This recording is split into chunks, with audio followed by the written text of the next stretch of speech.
Баршаңызға қайырлы күн. Бүгін мантаварканың листінде осындай дәмді пирог дайындайтын боламыз. Ең алдымен жұмыртқа мен қантты жақсылап әппақ болып көпіргенше миксерлеп аламыз. Содан соң айран және сұйық май құйып, тағы да араластырамыз. Ұнды аз-аз бөлшектерімен қосып, оның үстіне разрыхлитель қосып, барлығын жақсылап араластырамыз.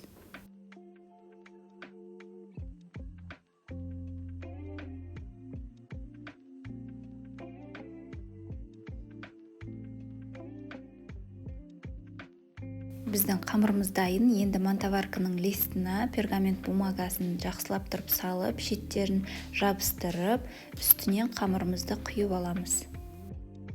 Қамырымызды тегістеп, үстіне сүзбемізді және де малинамызды шашыратып, жайып шығамыз.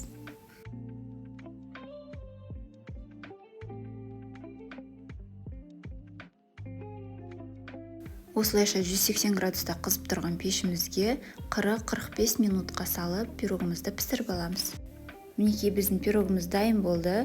Үстіне қалауларыңыз бойынша қант ұнтағын сепсеңіздер болады. Достар, каналыма тіркеліп, лайк басуды ұмытпаңыздар. Дәл осы рецептпен дайындап, астыға пікірлеріңізді қалдыра кетіңіздер. Өте жұмсақ дәмді болып шығады. Баршаларыңызға ас болсын.